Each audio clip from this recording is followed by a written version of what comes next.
Welcome back to my channel. This is the Real Sin Banana, and today we are back with another episode of the Whimsy stories featuring Coral and Sage. This has been such an eventful story, you guys. So if you watched the last episode, then you know Coral and Sage decided that they were going to keep the baby, and Coral is still struggling a little bit, but she's been working really hard to try and accept her pregnancy. You're gonna notice in this episode that I made some changes to the house. So we moved it a little bit forward to give us more space in the backyard. I added a porch to the front just to make it look a little more suburban and meet the qualifications. I am really excited to see where this story is gonna go moving forward. So I think it's time that we just go ahead and jump right in. So Sage and Coral are sleeping, and we've been trying to get Amal out of this house since last night, you guys. She shows up every day. Wait, what does that say? Something seems to be wrong with Coral's pregnancy. Coral will be going to the hospital. Oh no, I hope everything's gonna be okay. Oh, that's scary. All right, they're gonna head off to the hospital, you guys, and I'll talk to you when they come back. Sage is totally freaking out, and I don't blame him at all. Oh my gosh, please don't tell me we went through all this and she's gonna actually lose her baby. Oh wait, he's not gonna go with her. Oh, okay, all right, so then maybe it's a good thing that Amal is still here, because maybe she can comfort Sage and help to make him feel a little bit better. Let's see, I think I'm just gonna have him come on in here and have a deep conversation with Amal, and then I think I'm gonna also have him to discuss expanding the family, because I don't know if he's even told her that they're pregnant, like pregnancy issue. Something seems to be wrong with Coral's pregnancy. Coral is having strong stomach cramps, and all of a sudden it seems she is bleeding. Better go to the hospital and quickly. Oh my gosh. And this one says morning sickness. Coral woke up feeling violently ill all of a sudden, and she's also tired. I wonder if that has anything to do with why she's having a hard time. Maybe she was tired for too long. Okay, so it says the doctors intervened to help Coral, and luckily Coral did not lose her baby. Yet, it is best to be careful onward. Okay, all right, well maybe we need to make sure that she doesn't get overly tired again. So I'm gonna go ahead and have Coral go back to bed and get some sleep and get some rest, you guys. But not before we have Sage give her a big hug and a kiss. I mean, I'm sure that was really hard for him, especially since he didn't get to be there to see what was actually happening. I think he's just so glad that she's home.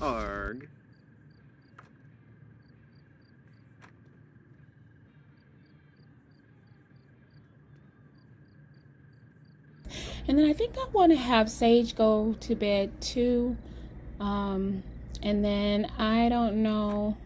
Wait, where's Amal go? She really won't leave, you guys. I guess maybe now she's just really worried about Sage. You know, they've known each other for a long time. They lived in the homeless encampment together, so they're really close. And I think she really just wants to make sure that Sage is okay. But like I said, I keep trying to get her to leave, and she's not going anywhere. I don't know. I almost feel like she's trying to get them to ask her to move in. All right, now you guys, Coral is trying to rest. All right, well, it looks like Sage is just as hungry as he is sleepy, so I'm gonna have him come on out here and fix some leftovers and eat something and talk to Amal a little bit more. I mean, I feel like maybe she's making him feel better, and since she won't leave, we might as well go ahead and have something to eat. You guys, she stood there and danced the whole time Sage ate. like through his whole meal. It was crazy. And then she cleaned up our kitchen, which I really didn't mind, but Sage got to a point where he was like, all right, Amal, I'm just gonna go to bed. I'll see you later.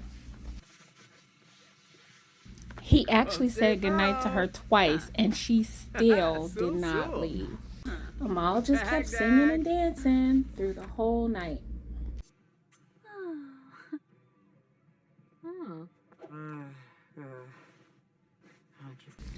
All right, you guys, so complete transparency. My bad.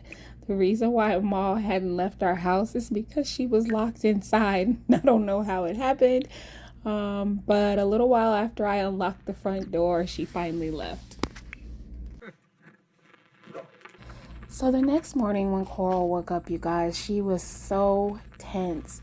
And it worried me a little bit because, you know, she's in danger of losing the baby.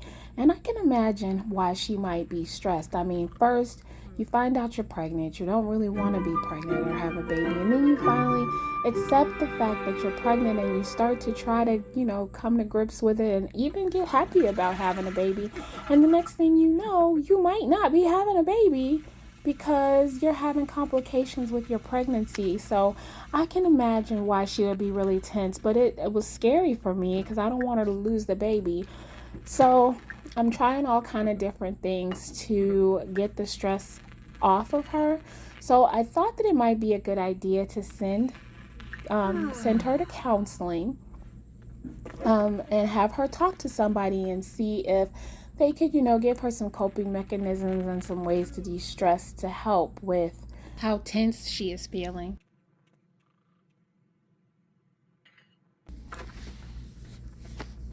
Despite the fact that Coral had a really good appointment at the counseling office, by the time she gets home, she's still really stressed. So she actually takes the time to try some of the de-stressing techniques that the doctor taught her. So she spent some time in the mirror, talking herself down, trying to calm herself, trying to pump herself up. And it did not seem to be working. And Coral knows that the stress is absolutely not good for the baby. And so she's really becoming more frustrated. So the next thing Coral does is another technique that the doctor told her about. She jumps in the shower hoping that will relieve some of the tension, but that doesn't work either. So she heads back to the mirror and she spends some time bonding with the baby that's inside her. She's rubbing her belly, she's looking in the mirror, she's talking to the baby and just telling the baby how much she loves it. It is making her a little bit sad, the thought of now losing this baby. So she actually realizes that she loves this child and that she really wants it. Sage can see how hard all of this is on Coral, and he tries his best to console her by telling her that everything's going to be okay, that he loves her and this baby, and that he's there for them no matter what. He just really wants to comfort her and make her feel better. He reminds her of how strong they are together. He tells her to look where they came from compared to where they are now. They started with nothing, and now they have a beautiful home and so much love to give this baby. And they're going to do everything that they can to make sure the baby makes it into the world safely. Coral seems to be taking in all that Sage is saying and trying to be as hopeful as he is, but it's just not that easy for her. She thanks him for trying to help. She really wants to feel the way that he does. She's just struggling to get there. He kisses her one last time and tells her it's going to be okay. And then she says, what if the baby doesn't make it? And Sage is like, why would you say that? Why would you go there? He's so frustrated and so angry. And then he just says, you know what, thinking this way is not helping. It's only going to make matters worse. Talking with Sage really helped Coral. Even though he left the conversation frustrated, it really resonated with her to try to think more positively.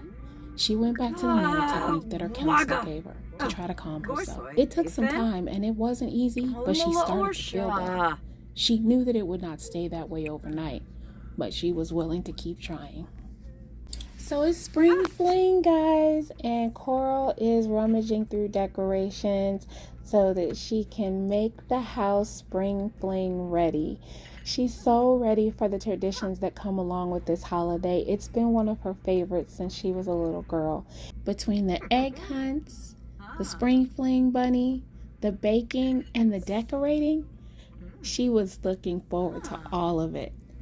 And it reminds her of her grandmother and how they used to spend the holiday together. For Coral and Sage, nothing says spring like gardening. So Coral and Sage went out to the garden together to do some harvesting and some weeding. It's a beautiful day to be outside, and they are really enjoying spending time together. Gardening is one of Coral's favorite things to do, and she literally loves seeing the fruits of her labor. For some reason, you guys, this reminds me of when Coral and Sage were back in the junkyard, just kind of working hard together, but enjoying every minute of it, trying to build their skills and learn new things. It's exciting to see them like that again. This garden is actually becoming a lot of work. It takes them a while to get through it. They didn't love it so much, I'd actually consider hiring a gardener. Oh, look, Mr. Bunny is here, and he's spreading his flower petals all over the place. Brinka. Would you say that Coral likes Spirited Sims? Sure, why not? Coral's coming over to say hi. And then I'm going to have Sage come over and do a friendly introduction as well. Looks like Coral knows whoever's in the bunny costume, so I'm going to have her give him a gift. Swarpsa. What's wrong, Sage? Honey, are you telling me there's nothing left to do in the garden? That's okay. Just come talk to Mr. Bunny. Sage is so cute. I'm going to have them sing together, you guys. I really hope the bunny likes his gift. It's kind of hard to tell in that costume. Flower Bunny wants to be best friends? Okay. Foolish. So after hanging out in the garden with Mr. Bunny, Coral comes inside to bake brownies. This is by far her favorite spring fling tradition. She never baked brownies before, but one of her foster parents was a pastry chef and used to bake all the time. And she absolutely loved the smell of brownies baking in the oven. Well, guys, I did say she never baked before. And it looks like Coral's not the only one who likes the smell of baking brownies. Sage can't wait for them to come out of the oven. Coral calls everybody to come grab their brownies. And even Mr. Bunny is going to come inside and have a brownie, you guys. Please tell me why Coral went all the way over here to sit down to eat her brownie. Well, it looks like at least that they're enjoying them. Sage's friend Homer stopped by to give him a gift, which I thought was super sweet. And they spent the rest of the afternoon hanging out while Coral hung out with Mr. Bunny. I feel like hanging out with the flower bunny was something Coral really needed. It reminded her of a great time in her life and made her really happy. Well, as you know, you guys, time flies when you're having fun. So it got kind of late. Nobody started to head home. Even Mr. Bunny had to go. I feel like they had a great spring fling. I'm really happy that they enjoyed themselves. Oh, a lower fee. It's bright and early on Saturday morning. Coral and Sage are having breakfast. They're trying to decide on something to do to have fun. Coral talks about how sweet Amal has been visiting them so often and looking out for them and checking in on them. And Homer bringing by the gift was super sweet as well. So how about we go down and do something for them? And Sage has an amazing idea. So they head down to the homeless encampment. It's Talk Like a Pirate Day, and they are ready to celebrate. Coral heads over to talk to everyone like a pirate, while Sage heads over to the grill. His friends down here have really been there for him lately, and it feels good to be able to do something for them. He's making chicken skewers because what's a holiday without food? Pretty soon, the food on the grill is smelling good. Shortly after, it's ready to eat.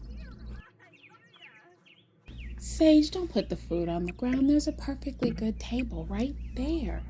Sage is going to call over the people who live there. There's Amal, of course, Coral. Levi, Homer, Jean, Iris, and Penelope.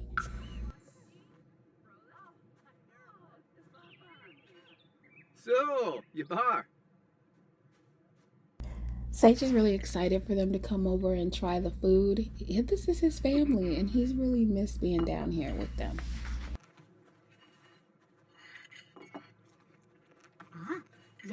Everyone is so glad to see Sage and Coral, and they love the food. He is getting so many compliments. And they also congratulate them on the baby. Amal, of course, couldn't wait to tell everyone when she got back from their house the other day. I feel like food is a universal love language. Feeding someone is a great way to show you care about them. So they enjoy lunch together outside, laughing and talking. It's been really nice for Coral and Sage to get out of the house for the day and spend some time with people they really care about. Oh. After lunch, Sage and Coral head over to do some fishing. They really enjoyed their time with Sage's friends, and they all seem to really like Coral too. I think I'm going to end the episode here, guys. I hope you enjoyed what you saw. If you did, you know what to do. Like, comment, and subscribe if you want to see more. I'll see you next time.